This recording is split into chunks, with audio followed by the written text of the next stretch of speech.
Bucks are back. They cost Swerve the match, and Jon Moxley is still champion, and we've got to put up with him till All In. It's going to be hard to watch. Like this whole pay-per-view was hard to watch. This was basically a really long episode of Dynamite. With a lot of matches that meant nothing, that were very predictable. There should be nowhere near a pay-per-view. Why people are paying to watch these matches, I do not know. To sit around that long to see Jon Moxley retain his title yet again. I could talk about 0 hours, pretty much zero to talk about as always on these shows. Zero to talk about. We saw the return of Anthony Bowens and a big pop he got returning against Matt Caster. And yeah, that match lasted all of 40 seconds. Show how much they care about that, didn't they? That story right there. Went nowhere, meant nothing, and neither of those two are going to go anywhere. It was the Owen Hart Cup tournament starting off on this show, and why they couldn't have just had the whole tournament on this show, I don't know. It would have made it for a much better show. Will Ospreay defeated Kevin Knight like we didn't know that was going to happen. It was a good match. Kevin Knight's fun to watch, and this was a fun match to open the show, but you knew Will Ospreay was winning, and you knew that Big Bill and Little Keith weren't beating the Hurt Syndicate. You know the Hurt Syndicate ain't dropping the titles to the Learning Tree. Not going to happen. Same for Mercedes Moné. You know she's winning the whole damn thing. So why we're putting this on a pay-per-view and making people pay for it, I don't know. Mercedes Moné beats Julia Hart in a decent women's match. Death Riders versus Rated FTR for the trios titles was a decent 6-man tag. I enjoyed it, and I liked the ending where FTR turned on Adam Copeland. They teased that FTR would split.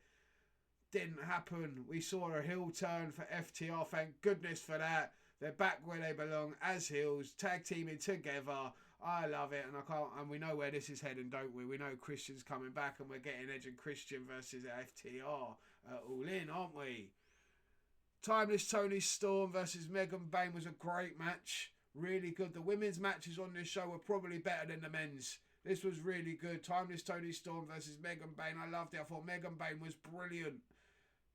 Storm was fantastic and found a way to win. And Megan Bayne made her look like a star. She was great. Fletcher versus Mark Briscoe. I like Mark Briscoe. I'd like to see them do more with Mark Briscoe, and I like Kyle Fletcher. But this match should be nowhere near a pay-per-view. This wasn't a pay-per-view caliber match. You shouldn't be making people pay for this. This is collision worthy.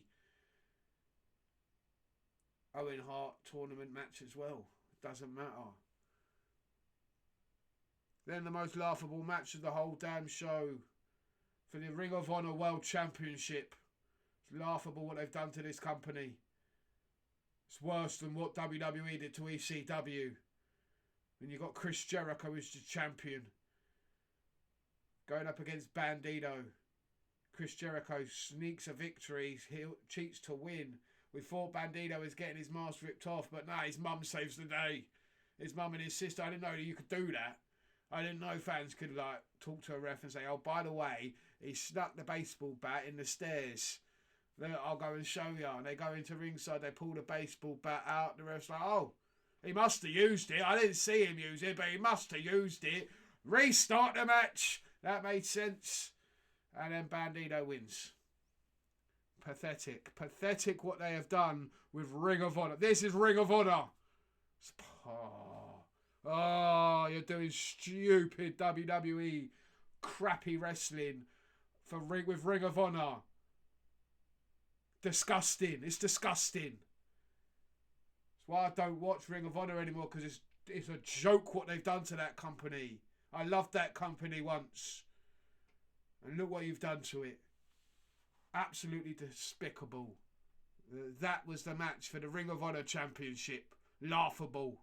Laughable. Adam Cole defeated Daniel Garcia. I didn't even know Daniel Garcia was the AEW TNT champion.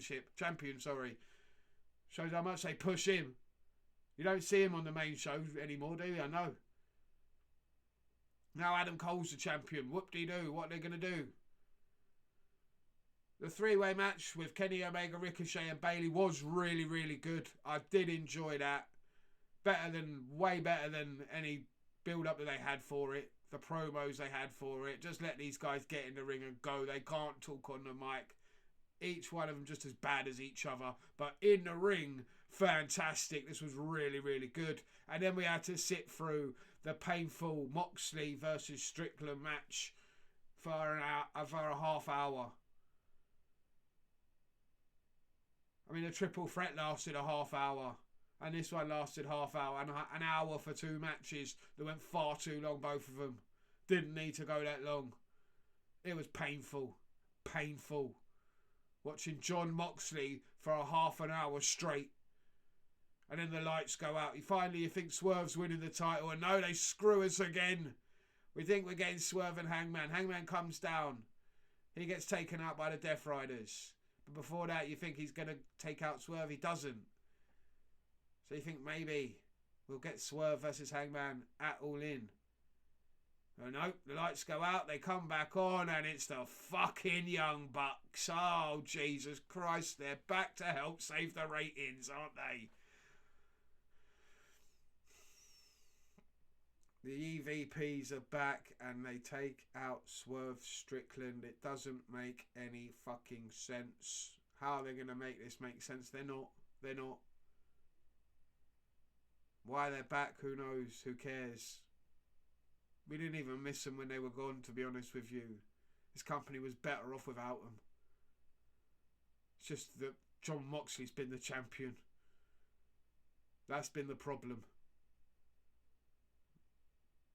And they decided to keep him as champion. There you go. That's the end of the show. Disappointing end to a disappointing show. Overall. Let me know what you think down below. Thanks for watching. And I'll see you next time.